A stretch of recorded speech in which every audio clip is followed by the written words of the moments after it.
જય સ્વામિનારાયણ. આજના દર્શન. જય ગજાનંદ ગણપતિ મહારાજ. જય કષ્ટભંજન દેવ. જય સ્વામિનારાયણ. મિત્રતા એ એવી છાયડી છે જે દુઃખના તાપમાં પણ ઠંડક આપે છે. જય સ્વામિનારાયણ. Good morning. જય સ્વામિનારાયણ. જય સિયારામ. જય શ્રી કૃષ્ણ. જય માતાજી. ઓમ નમઃ શિવાય. સિદ્ધેશ્વર મહાદેવની જય. આપણે ધાણા જીરું 3 કિલો.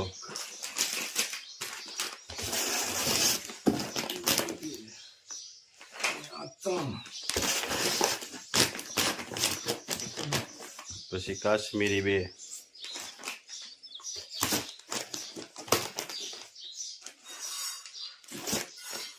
મરચું 2,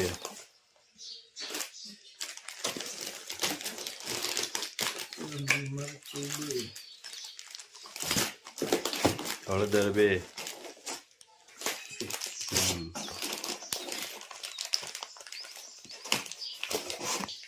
છાશ મસાલા 2, રાઈ 2,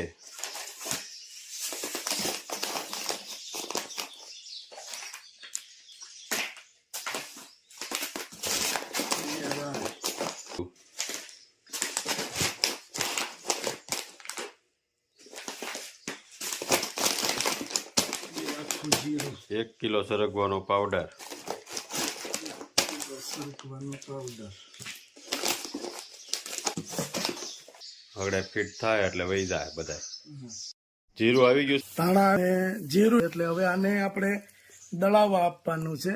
જોઈ લો કેટલા ગ્રીન ધાણા છે, એકદમ મસ્ત ગ્રીન ધાણા. હવે એની અંદર આપણે આ નાખીએ છીએ જીરું, માપ પ્રમાણે માપ જીરું. પ્રમાણે જીરું. એટલે ધાણા જીરું દળવાનું કમ્પ્લીટ. દળવાનું કામ કમ્પ્લીટ. પછી આને ભેળવવું પડે એટલે આવી રીતે આને ભેળવવાનું રહે. માપ પ્રમાણે કરવું પડે બધું કમ્પ્લીટ.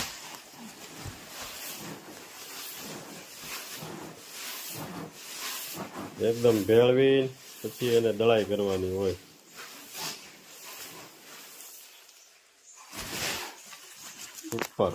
ઉપર ભળાઈ ગયું છે તોય આને થોડું દળાવવાનું. હલાવવું પડે. બાચકા પછી બાચકું એકારે હા, કમ્પ્લીટ કરતું જવાનું.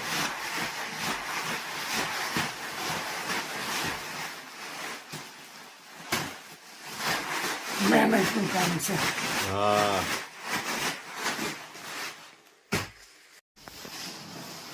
પરચેવો વાળી દે આ કામમાં. હજી એ આવી જશે દળાઈ, પછી એને કમ્પ્લેટ ચાળી અને પછી પેકિંગ થાય. તો ભળી ગયું એકદમ. વાહ, જીરું અને ધાણા એક મસ્ત સરખું થઈ ધાણા ગયું. અને જીરું એક સરખું થઈ ગયું. તો પાછું બીજા બાચકાનો વારો આવ્યો. હા, કારણ કે ધાણા એક લેવું પડે. ધાણા આપણે ઘણા બધા લઈ લીધા છે, પણ એક સાથે દળાવવામાં ઘંટી ગરમ થઈ જાય. ઘંટી ગરમ થાય એટલે આના કોપડા થઈ જાય, એટલે ઓછું દળાવવું પડે આપણે. માથે ઉભું રહીને દળાવવાનું અને માથે ઊભું રહીને દળાવવાનું હોય છે. એટલે કાંઈ ન થાય. હા, હાલો તો એને જવા દો દળાવવામાં. 2 બાચકા તૈયાર કરવી. 2 બાસકા તૈયાર કરો. હાલો. જો આ આપણું ધાણા જીરું કે દળાઈને આજે આવી ગયું છે. દળાઈને આવી ગયું છે અને ચાળવાનું ચાલુ કરી દીધું છે.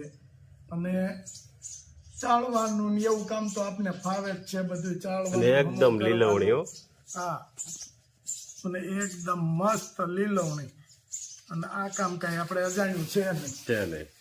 મસ્ત રીતે એકદમ લીલવણી ધાણા જીરું બન્યું આપણું. અને હવે આગળ આ ચલાઈ જાય એટલે આને પેકિંગ ચાલુ થઈ જાય. આમાં જોવું પડે ફોતરી કેવું રહેતું નથી ધાણાનું. જો આવું નીકળી જાય, અને એ ચાળીને પછી પાછું આવું કાઢતું જવું પડવાનું. નીકળી જાય. આ જાડું હોય એ કાઢી નાખવાનું. હા, આમાં શું હોય, કૂચો કહેવાય આને. હા, થોડોક દાણાના ફોતર્યા હોય, કોઈ ધાણામાં સેજ જમતું એટલું ડીટ્યું હોય એ રહી ગયું હોય એ બધું નીકળતું જાય.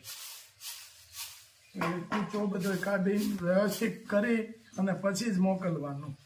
કમ્પ્લેટ દળાઈ દે. કમ્પ્લેટ દળાઈ જાય એટલે ચાળવાનું. ચાળી. આ જ રીતે આપણે હળદરનું ચટણી બધું કમ્પ્લેટ. કમ્પ્લેટ રાઈનું બધી વસ્તુનું આ જ રીતે કરીને જ પેકિંગ કરવાનું. ચાળીને સાફ કરીને જ. કોઈ પણની ફરિયાદ કે હોવી જ ન જોઈએ કે આમ છે કે આમ છે એમ. જેટલી આપણે મહેનત કરીએ છીએ કે લોકો સુધી સારું પહોંચે. સિંગની ચીક્કી બનાવવાની છે પ્રયાગ માટે. ફ્રી હોય ત્યારે બનાવી નાખવાનું, પછી ટાઈમ ન મળે. હા હા ને સિંગને જો શેકી કોતરી કાઢી કમ્પ્લેટ કરી રાખીશ. આવી રીતે આ કમ્પ્લીટ કરવી પડે. ટાઈમ ન રહે ને એટલે હા. ઉતાવ કરવું પડે. આમાં એ રીતે ભાગ લેવાનો છે? હા ફીણા વળવા દેવાના છે? હા ફીણાથી તે ફૂલી જાય ગોળ આખો. બધામાં એ રીતે જ?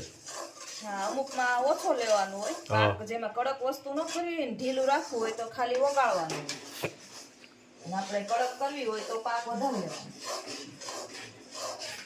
જાદરિયું ને એમાં હોય ને એમાં કડક પાક ન હાલે. હા હા.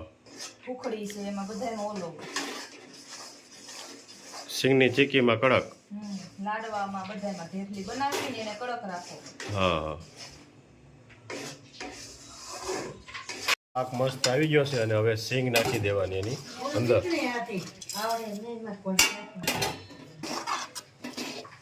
જો સિંગ અને ગોળ મિક્સ કરી દેવાનો છે. હવે એને ઢાળી અને ઢેફલી કરી નાખવાની. એકદમ મસ્ત થઈ જાય. બાળકોને જો આ નીચે ઢાળી દીધી છે, તેલ લગાવી અને હવે એને વેવણાથી પતલું કરી નાખવાનું અને ઢેફલી પડી જાય મસ્ત. જો આવી રીતના પતલી કરી નાખવાની વેવણાથી, પછી એની ઢેફલી પાડી નાખવાની. કેમ? ગરમા ગરમ કરવી પડે ને? તો જ થાય. પછી ફરી જાય તો પછી ન વધે પતલી ન. જો મસ્ત થઈ ગઈ એકદમ સિંગની ચીક્કી. હવે એને કટિંગ કરી નાખવાનું છે.